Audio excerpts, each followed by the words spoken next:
Subscribe our channel Genuine Movie Analysis and press the bell icon on YouTube to get latest updates.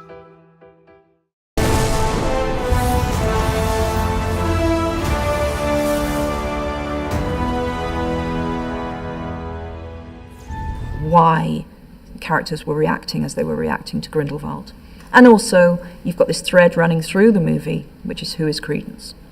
I am Newt Scamander for a moment. I am Theseus in a moment. I want to feel what they're feeling. I want to understand.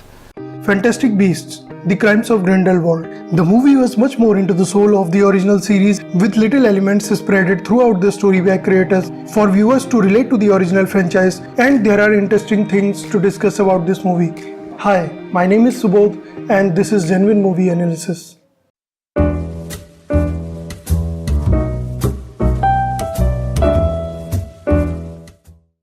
First, I want to highlight few things that made Crimes of Grindelwald amazing. The story strikes back the memories of Harry Potter and the Philosopher's Stone, when we get to see Nicholas Flamel and a little glimpse of Philosopher's Stone itself, placed safely in his cupboard. Nicolas Flamel. The look and feel of British Ministry of Magic is similar. Even the background blue-black tiles are similar to the ones we had seen many times in Harry Potter series. Address.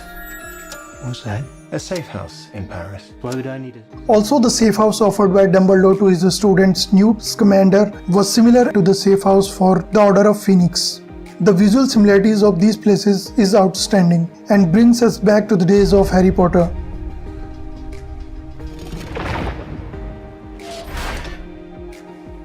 The Hogwarts Castle and the Great Hall scene were best moments in the movie, as we grew up there with Potter, cried when he was vulnerable, enjoyed his victories and had awesome feasts at the Great Hall. Hated the idea of going back at the year's end and wanted him to grow stronger and defeat the Lord Voldemort. These little moments had so much impact in the movie that we can relate the original to prequel, which is necessary because we don't want to lose the thing that made original story one of the greatest of all times.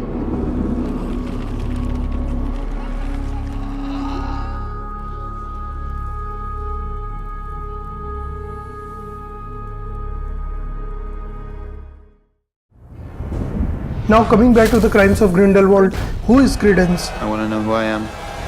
Of course, he is not Elarius Dumbledore, Albus Dumbledore's younger brother, as revealed by Grindelwald, nor he is the child from Lestrange bloodline. As far as his character is shown in the movie, Grindelwald is a manipulative and lying bastard, trying to lure people to his cause. But the old ways serve us no longer. But there is a clue in the movie about Credence's identity. Let me take you 13 years back.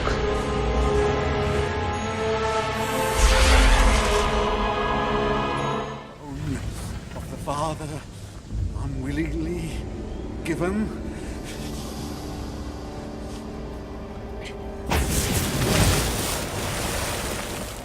Flesh. You are looking at reincarnation of the Lord Voldemort. Wormtail, or you can say Peter Pettigrew, offers a wand to Lord Voldemort. So does the Lucius Malfoy in Half-Blood Prince. Voldemort picked up his wand in a unique way, barely using the tip of his fingers, using the middle portion of his straight fingers, while only the thumb is supporting the wand in his hand. Whenever I had a thought about Lord Voldemort's character, that scene where he first picked up his wand after his reincarnation stayed in my mind. There is so much impact in those scenes that the thought itself remained in my head. And when I saw Credence's way of picking a wand in the climax of the movie, that memory from Goblet of Fire and Half-Blood Prince struck again like a thunder. The way Credence and Lord Voldemort picked up their wand is insanely similar, and we can predict that Credence is no one but Tom Riddle's troubled father. J.K. Rowling intentionally made it confusing by adding Nagini and Phoenix, the two opposite elements of very two different bloodlines with Credence. But the clue proves that he is Tom Riddle's father, or maybe he is closely related to Tom Riddle. Both had the disturbed angry behavior and dark personalities. It all can be a horseshit, but I felt that there is some connection between two. It won't be a surprise for me if some of the Potterheads will come after me after hearing this theory.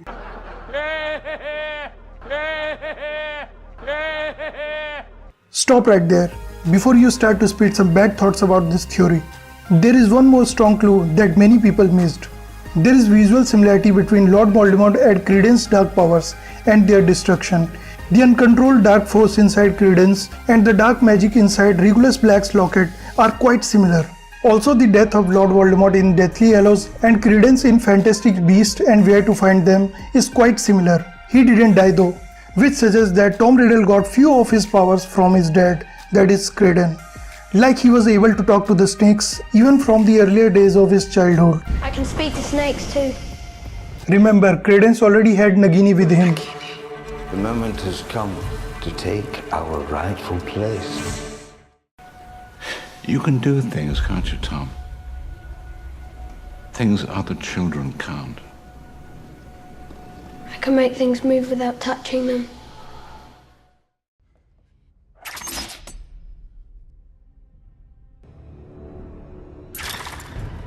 Still not convinced, are you? Okay, let's take a look at Voldemort's and Credence time period.